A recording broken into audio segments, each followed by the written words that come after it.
Welcome to the Love Lab podcast, a safe place to get real about sex.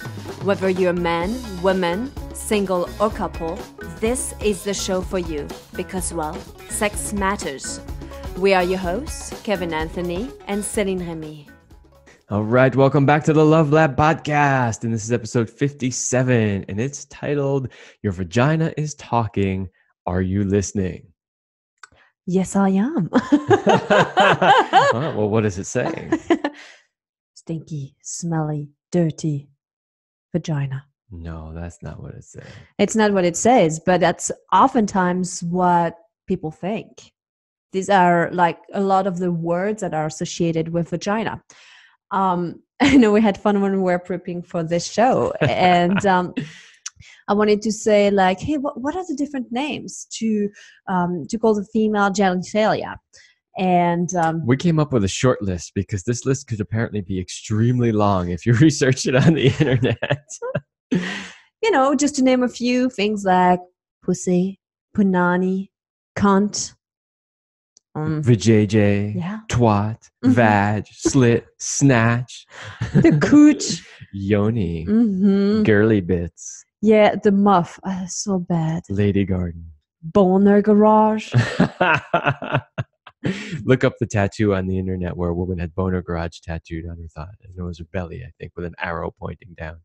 The bearded clam, the furry taco, honeypot, kitty. Okay, you name it, right? You got it.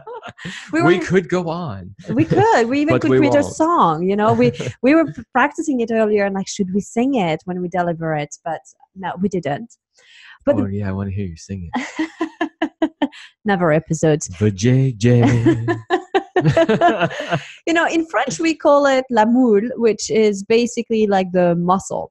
And what you were telling me is that in English it would be called clam, right? Yeah. Well, when you say muscle, you mean muscle as in the seafood muscle. Yes. I said we wouldn't really say that in English. We would call it a clam or a bearded clam. Oh, although these days there aren't very many bearded clams left. They're just clams. Shaven ones. They're shaven clams.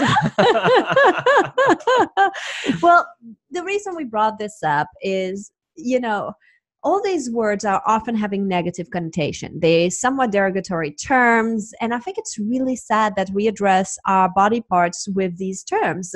And what that does is, first of all, well, it helps us make fun of them, and oftentimes it makes us disconnect. And this is an exercise I do in my Irresistible program because I have women really realize that the words we use are powerful when it comes to our vaginas, to our pussies. And if we are not feeling empowered by a word, or if we find a lot of shame associated with it, that's the vibration we carry. And that's the vibration that's carried within our bodies as well.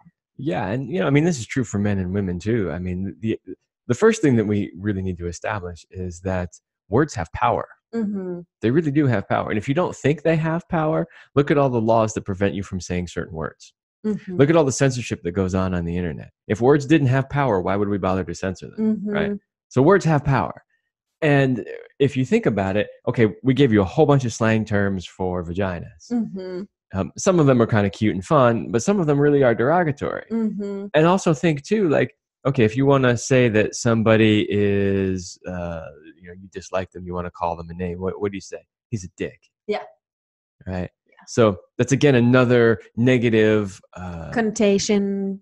Yeah. So yeah. Exactly. So one thing that we really need to do is we need to get away from doing that. Mm-hmm. Why would we reference a part of our body that is, I mean, I want to say special, but like any part of our body is special. Why would we use a derogatory name, especially when we know that these words have power?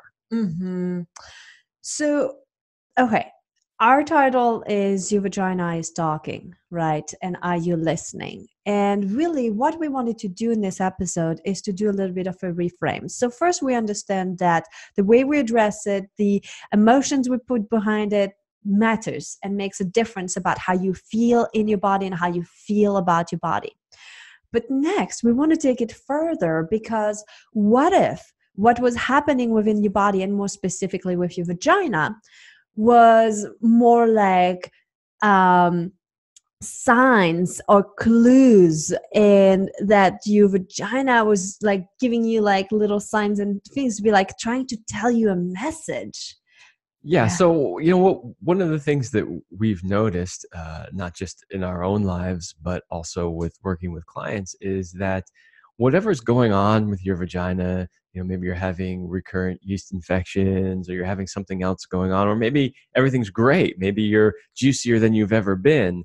Whatever it is that's going on generally parallels something else that's happening in your life, absolutely. probably in your relationship, but it could be in your life in general. Mm-hmm. And so we started to notice some patterns that certain types of things that are going on tend to be present when certain things are happening in your life. Mm-hmm. Absolutely. And I think this all came up from a conversation that you and I were having. We're in the bedroom, and I've said something along the lines that, hey, since we've been together, it's been like over 3.5 years. I have not had a single yeast infection. Mm-hmm. And I realized that. And then what I realized is I used to have way more yeast infections. And that's when I had different partners. And that's really what we will start to delve in. It's like there were really like lots of other things. And maybe, just maybe, that was a way for my vagina to let me know that I was not having sex with the right partner. Yeah, absolutely. I mean, I can use an example from my own personal life. My last relationship before you and I were together, towards the end of the relationship, when things started kind of breaking down and not going so well, she was having constant issues with her vagina. Mm. And it really was a sign. It was a sign like, wow, this is not working. Mm-hmm. Right. Absolutely.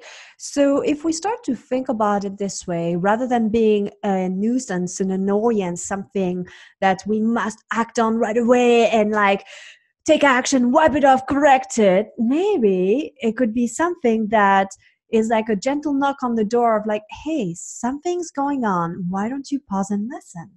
And we're not saying like don't take action.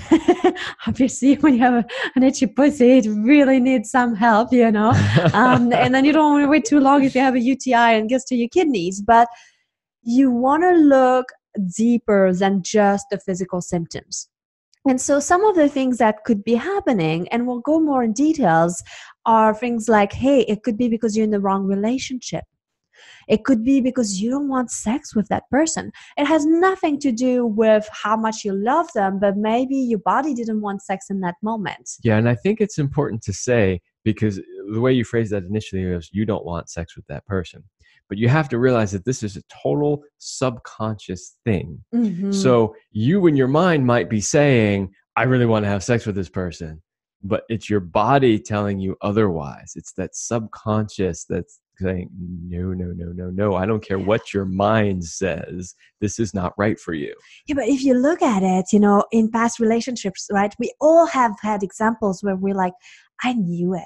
I knew it that this relationship wasn't really right for me, or I shouldn't have done that, but I didn't listen. Yeah, that's the thing, is most people don't have that clarity until way after the fact, after they've suffered and gone through horrible breakup and like all this happens. Mm-hmm. Then a year or whatever later on, they go, oh yeah, now I realize that really wasn't good.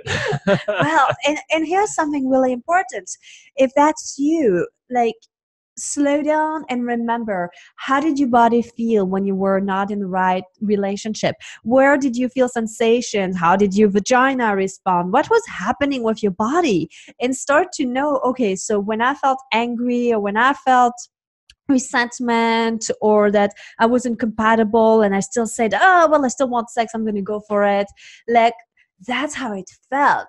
So that now you can start tracking it. It's like when you start to see that in your life, you might be like, hey, do I want to go back down that road again, or do I want to take a different one, right? Yeah. Tell us what some of the symptoms you might experience that are trying to tell you something. Absolutely. So I think one of the first one is a chronic yeast infection, when you have weird discharge and itchiness. And it's very interesting because when you think of it, the symptoms of a yeast infection are, okay, so there's a bit more discharge than normal, but there's this like kind of burning, itching sensation where you're like, "Urgh," and it makes you feel so angry, like you're so irritated from the inside out, right? Yeah. So the question is, which came first? Is it that you were irritated by your relationship that's causing an irritation in your vagina, or vice versa? Absolutely. Well, that's the thing. And so, okay, knowing that, and there are other physical things too, where um, when you have recurring yeast infections, people think it starts from your vagina, but it really starts from your guts. And we'll talk more that when we'll go through 7 steps to keep your vagina healthy. But it really starts with your guts and with your digestion and with your probiotics. So yes, there's the emotional component and piece, and then there's also the physiological thing of like maybe not having good digestion or not good gut health. And if you rebalance it, and sometimes that's what happens, people only aim at the vagina and they're like, I'm just having yeast infection, so I'm just gonna shove a garlic up my vagina. I've done this, by the way. Or if it really doesn't disappear, you might go to the doctors, they'll give you strong antibiotics and stuff like that, and you put suppository or things. Yeah, but you know what happens when there's something else causing it? It disappears, but then it comes back. And then it comes back. Hence the recurring one. And then it comes back, and then it keeps coming back because you're not addressing the underlying cause. Absolutely. So for me, one of the reasons, 2 things. Number one, I had kind of like more like candida, and that's only once I was able to rebalance my gut that I stopped having that. But then it also was not the perfect relationship. And I did have a lot of like resentment or things that weren't always fully said. I loved the person, but there are a lot of things that annoyed me, or things we couldn't talk about. Or you mean things that irritated you? Yeah, strangely. Huh? So we just like sharing that to give you an idea. Another thing, so that was our yeast infection. Another thing that's very common is a UTI, a urinary tract infection. And I'm going to be honest, I'm not super familiar with it because I've never had that in my entire life. But I do know that it can be very painful. Also, lots of irritation. And we were just talking with a friend this weekend about it because she used to have chronic UTIs, and that's also why we're talking about our upcoming episode. And she was like, yeah, I wasn't listening. And then I said, so what made you listen? And she said, well, I started to see patterns where I constantly had a UTI after having sex with the same person or after a certain situation happened. Mm-hmm. And so urinary tract infections, if you don't take care of them, can very easily end up in your kidneys. Yes.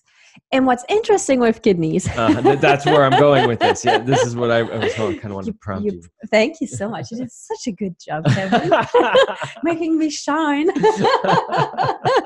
So kidney in Chinese medicine are very connected to your genitals, to your sexual energy. But the deep emotion behind kidneys is fear. And so the emotions of fear is most likely very present when there's UTI, whether it's fear of the relationship future, of something happening, not happening. Not being supported. Not being supported, yeah, not being loved. I also do think that there's probably some anger in there as well, And so the question again is more like, hey, what's really going on? You've got one UTI once, maybe you didn't wipe properly, or you played anally and then had like vaginal penetration and, things weren't fully clean. And that's how you can get a UTI. That's something people don't always realize. You can't, it's very important to not mix anal and touching the anus and then touching the vagina. That's why they tell you to wipe front to back. That's exactly why you should wipe front to back. And so, maybe it happened once and there's something there, and then, well, it's not really a big deal, and you just pause. You take your cranberry juice or whatever you're doing, or whatever, if you go to the doctor, whatever works for you to clear this out of your system. And if it never happens again, that's okay. If it's more of a recurring thing, then that's really when you want to start to ask the questions and be willing to listen. Are Yeah. you listening? What else? I know there's some other things on the list. Yeah, so I'm really excited to talk about the vaginismus because, okay, it shows up as painful, very tight vagina, which makes penetration either extremely painful or sometimes even impossible.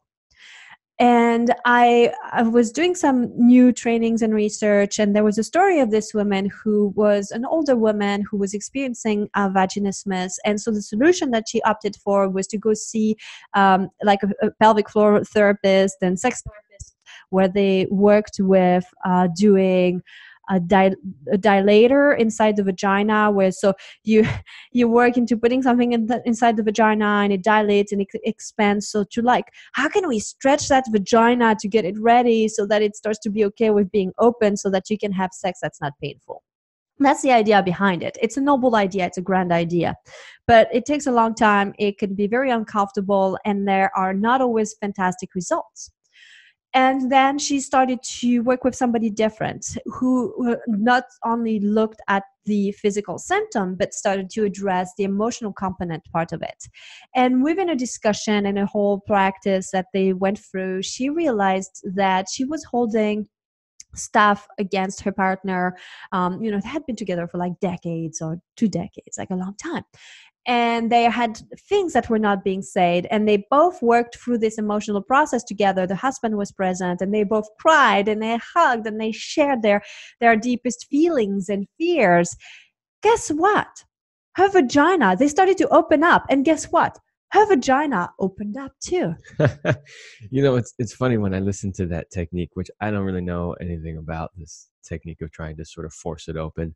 But to me, it sounds like there's something blocking the door. And rather than going to remove what's blocking the door so that the door will open easily, somebody's just bashing on the door, trying to force it open, trying to smash whatever's in the way out. And that just sounds ridiculous to me.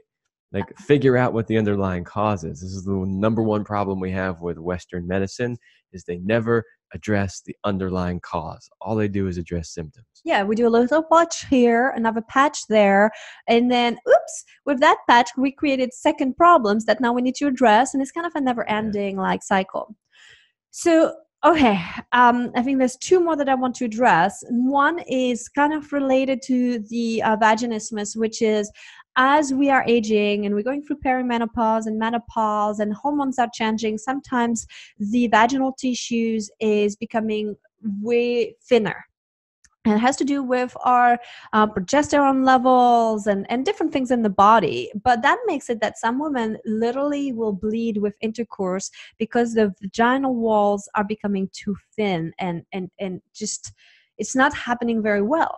And another really fascinating story around that is that oftentimes we're like, well, there's nothing you can do, or maybe use this progesterone cream or do this, and it can help, or use lube, but oftentimes it's again because they're not having the type of sex that they truly need or crave, and sometimes they don't know they want it. Like they don't know that's not what they want.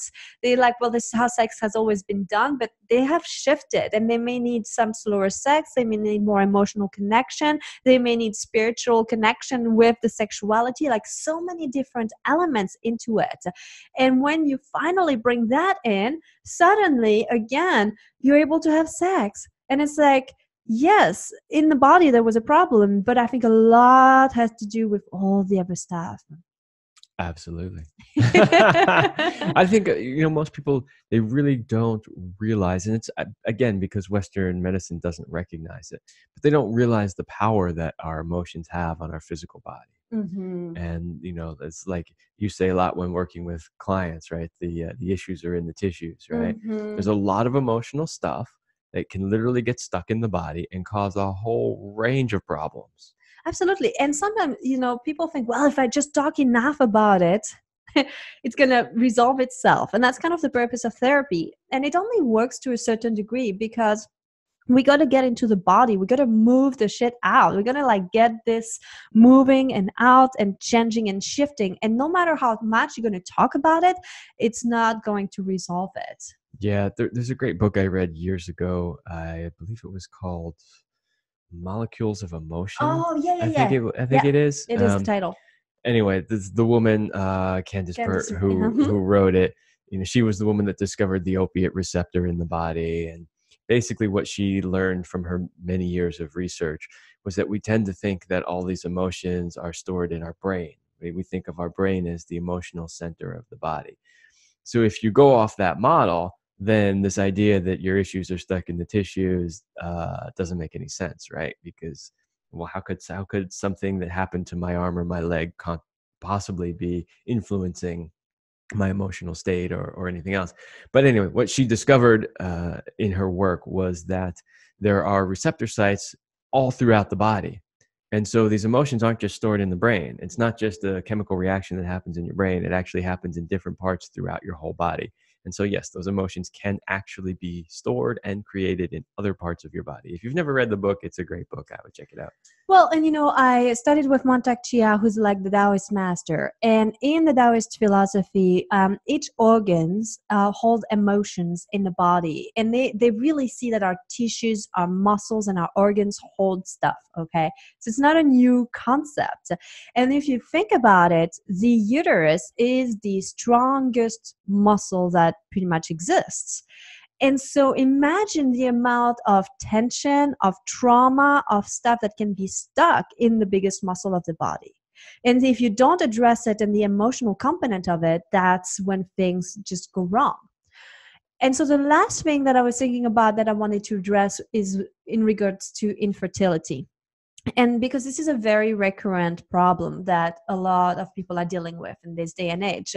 And there are a lot of things that are contributing to basically putting our hormones out of balance, which makes it so much harder for people to conceive when they choose to conceive. And women that have been on birth control for decades and have suppressed their natural cycle, then they get off the pill and they go like, oh, why isn't my body functioning properly? And it's like, well, you've been suppressing it for decades. Yeah, you know, there's such a long list of things in our modern society that are contributing to um, the increased infertility and the lower birth rates. That, I mean, that would be like a several-hour show in and of Absolutely. itself just to cover all of those things. But maybe we should do a show on that. Yeah, let's put it in our little notes. Yeah. But back to infertility, I think different things here too, because I've met different women too where they had a deep fear of being a mother, and yet they wanted to be a mother, and until they resolved that, or until they really became one with their body. And like some women were terrified of giving birth or of having to like connect with their vaginas, and once that finally got healed and changed, they were able to conceive. So there's a lot of things that can happen, and that's why it's so important. We're asking you the question again. Your vagina is talking. Are you listening? Mm-hmm. Well, let's say that you are listening and you're hearing the things that your vagina is saying to you. So then the question becomes, what do you do about it? Mm. Yeah, so I mean, you got to be proactive. If there is an infection in the body, if there's something going on right away, choose whatever path for healing that resonates with you.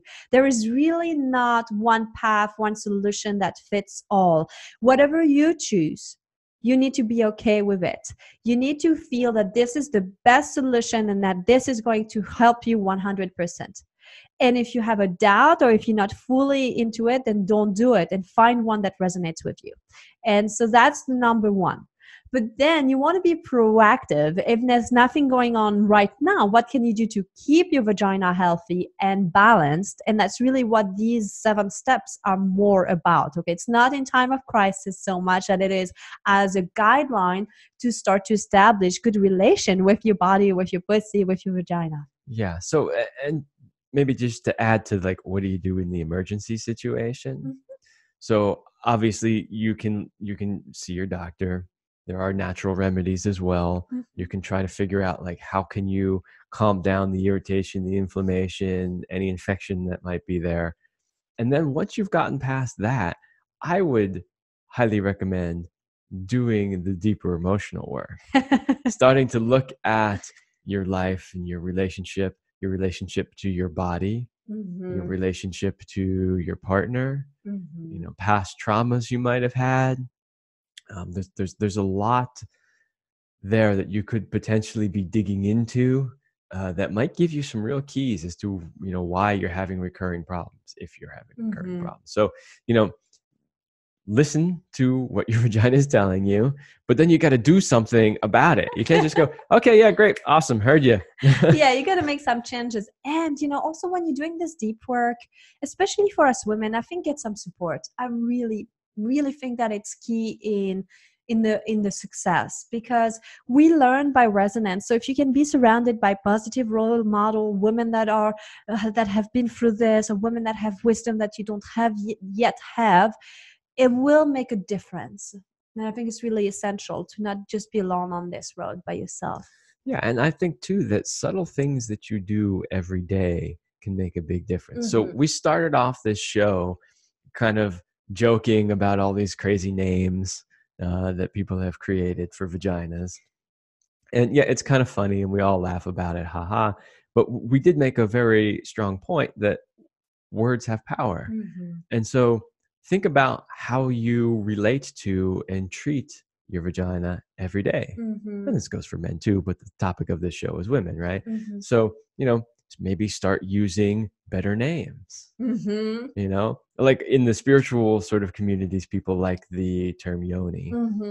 And they like that term because that's a term of reverence. That's like a term of like, people worship the yoni. They see it as the goddess. They see it as something that's special. You don't have to use that word, but pick something that kind of has those feelings associated with it. So talk about it differently. Don't complain about it all the time. Say good things about your pussy, your vagina, how much you love it. Call it good names. Take good care of it physically. And that comes into the 7 steps, right? So number 1 then in your 7th step is, how do you wash your vagina? Like there's this idea that, we started with saying dirty, smelly, stinky, and it's such a myth. Our vaginas don't need, like, they have a delicate pH, right? And that's what keeps the half of the vagina in balance. And if it's not acidic enough, the flora is going to get out of balance. When you use soap in your shower and you soap in and out and scrub, you are basically removing all of these really good. Or using douche is another. Oh, yes, the douche, exactly.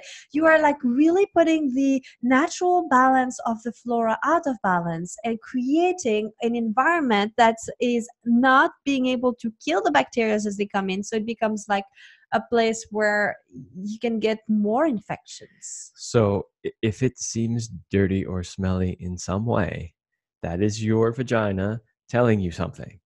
It's telling you something's out of balance, because a normal, healthy vagina doesn't look bad, doesn't smell bad, doesn't taste bad. It doesn't.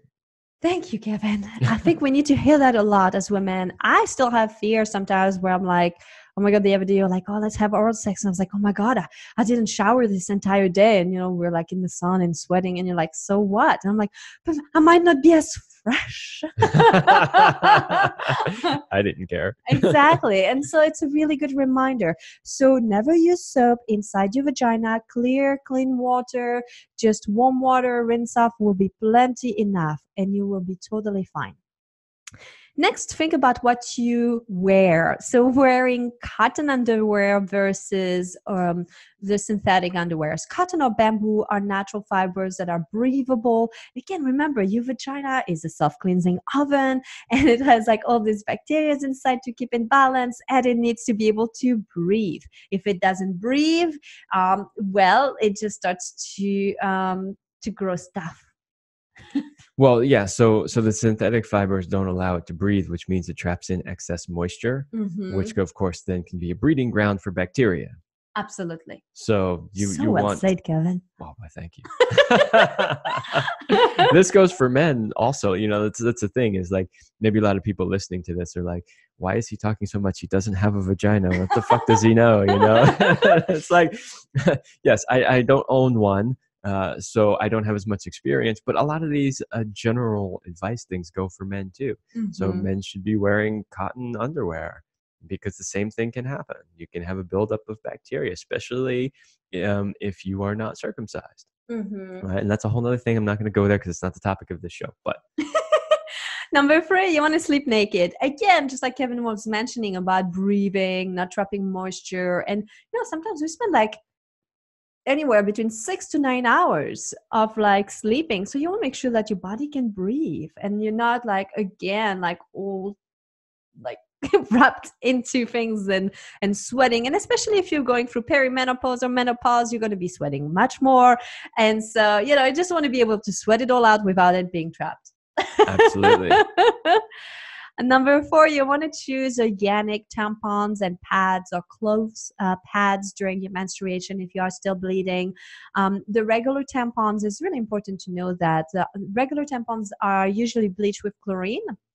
And during the process, a chemical called dioxin is produced. And dioxin is an endocrine system disruptor, and it has been linked to breast cancer and weakening of the immune system. So you want to go with tampons that are organic, or at least that chlorine is not allowed, that it hasn't been bleached. Remember, you're putting this inside your vagina, inside the delicate tissues of your vagina.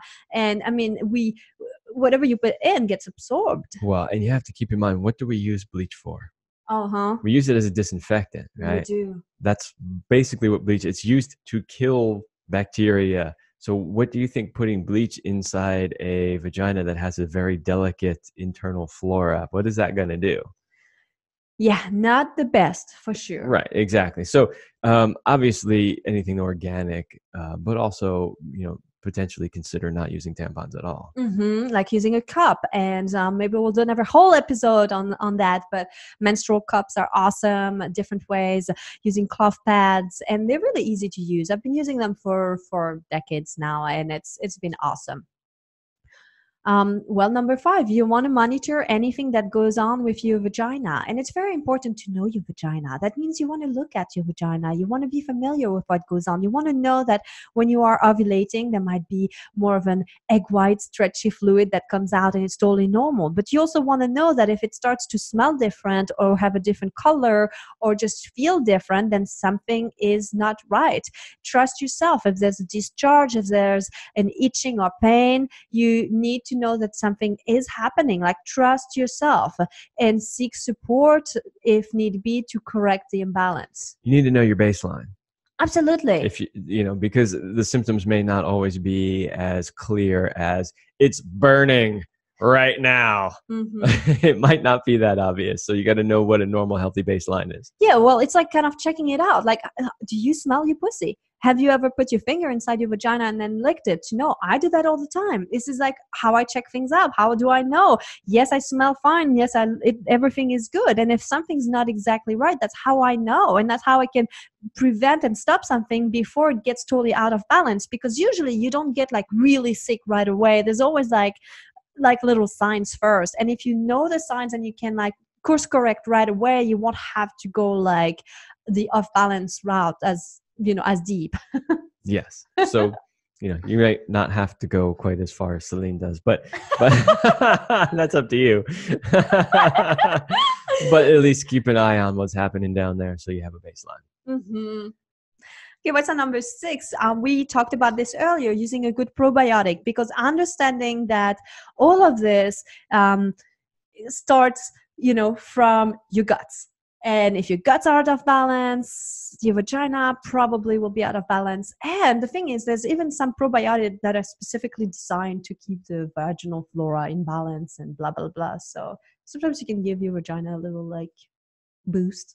Yeah, well, if your gut is out of whack, you probably have a whole lot more problems than just your vagina. So it's a very important area. Fermented foods. This is what we do. This is really good probiotics. So think probiotics and high quality ones. Number 7. Okay. Use vaginal steaming sometimes for your vagina. You give your face like a facial and a steam. And that's kind of what vaginal steaming is like a facial for your vagina. So you give some nice steam with some herbs, and it helps you to pause, to slow down, especially since we always go, go, go. We don't take time to connect with our bodies. You sit over the steam, the pot that has boiling water with herb, and you allow this to start to relax you. You can use the power of the herbs to rebalance your body. Make sure before you start to attempt that you research it well. You need to be careful because we're using really hot water. You don't want to burn yourself. You don't want to use essential oils because they could burn the delicate tissues. So you need to find somebody who knows how to do it and guide you before you attempt to do it. There are spas that offer that. There's plenty of people on the internet. I mean, I offer that. You can reach out to me. So all of this is available. But giving your vagina a steam will make her feel really good and happy. Yeah, and herbs have a lot of powerful qualities to them. That's why we eat them.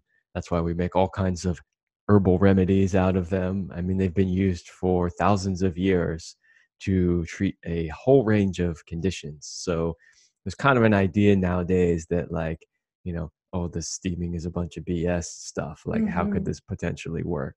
But it works through the power of the herbs. Absolutely. And even just the heat, the gentle steam, there's something about that.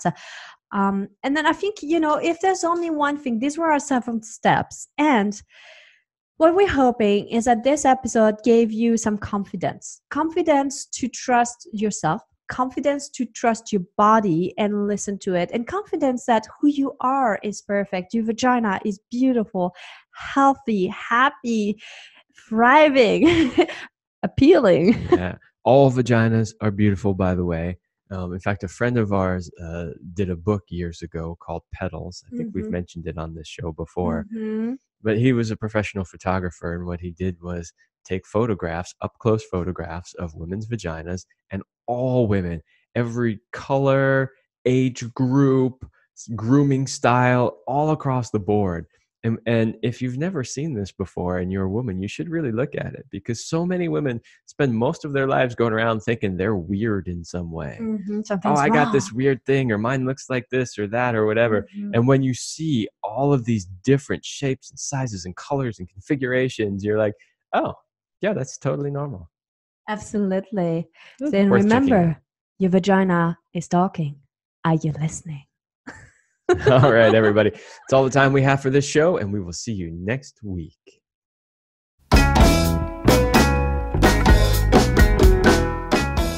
We hope you liked this episode of the Love Lab podcast. If you enjoyed this show, leave a comment and share it with your friends. And if you want more, we have an entire digital library with the best sex tips and relationship advice at CelineRemy.com. That's CelineRemy.com. So join us in the Sex Vault to continue this adventure. Thanks for listening. And remember, you're amazing.